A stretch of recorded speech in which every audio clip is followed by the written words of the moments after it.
بے سہاروں کو اپنا بنا لیجئے، سایہ عافیت میں بسا لیجئے۔ کون سی ہے؟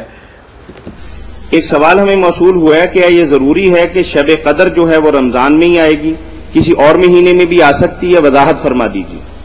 ليلۃ القدر کے بارے میں ویسے تو شروع حدیث کو آدمی دیکھے 40 سے زیادہ قول ہیں کہ کہاں کب آتی ہے، کس رات ہے، اتنی لمبی چوڑی بحث ہے کہ آدمی پریشان ہو جائے۔ مگر امام ابو حنیفہ رحمۃ اللہ علیہ اور ان کے ساتھ حضرت ابن مسعود رضی اللہ عنہ کا کہنا یہ ہے کہ وہ سارے سال میں گھومتی ہے۔ اس سال جب قرآن نازل ہوا اتفاقاً اس وقت رمضان میں تھی، یہ کہیں نہیں آیا کہ وہ رمضان میں رہتی ہے، سارے رمضان میں گردش کرتی ہے، اس لیے وہ کہتے تھے میں یقم الحول یوسف لیلۃ القدر، جو سارا سال تہجد پڑھے گا لیلۃ القدر مل جائے گی۔ اور بہت سے اولیاء اللہ اور نیک لوگوں کا میں نے پڑھا، انہوں نے اپنا مشاہدہ بیان کیا کہ ہم نے دوسرے مہینوں میں دیکھی، وہ انوار تجلیات سارے ہمارے دیکھنے میں آئے، مگر زیادہ رمضان میں دیکھی۔ اب اگر رمضان میں بھی مانے تو اس کا کیا کہ شروع سے لے کر آخر تک کس رات میں ہے، یا آخری 10 دنوں میں، آخری 10 دنوں میں تو وہ ایک ہی رات ہے جو جمی رہتی ہے یا بدلتی رہتی ہے، کبھی کوئی کبھی کوئی، اس کے بارے میں لوگوں نے اپنے مشاہدے لکھے۔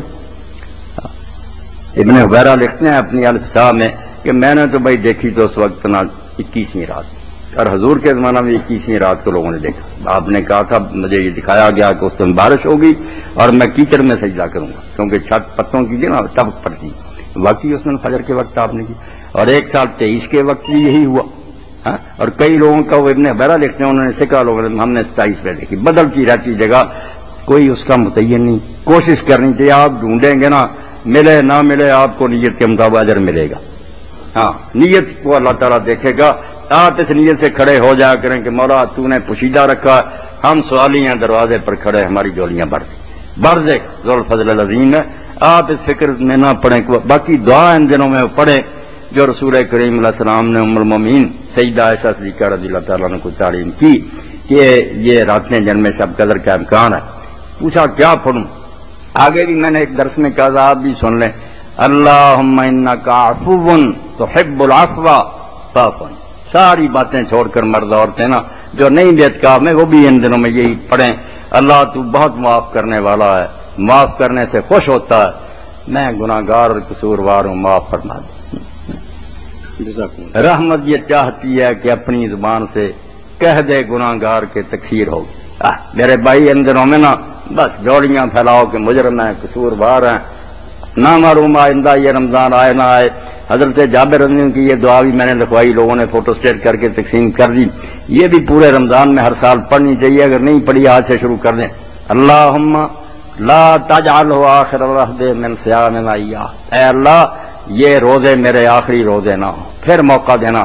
وَإِن جَعَلْتَهُ، اور اگر تو فیصلہ کر چکا کہ میری زندگی کے یہ آخری ہیں، فَاجْعَلْنِي مَرْحُومًا وَلَا تَجْعَلْنِي مَحْرُومًا، تو مجھ کو ان میں داخل کر دے جن پر رحمت ہو گئی ہے، ان بد نصیبوں میں نہ کرنا کہ رمضان گزر گیا میں اسی طرح مجرم رہ گیا، اگر موت ہی مقدر ہے تو پھر ایسا کر۔ یہ چھوٹی سی دعا جو ہے نا یہ ضرور پڑھیں، اللہم لا تجعلہ آخر العہد من صیامنا ایاہ وَإِن جَعَلْتَهُ فَاجْعَلْنِي مَرْحُومًا وَلَا تَجْعَلْنِي مَحْرُومًا۔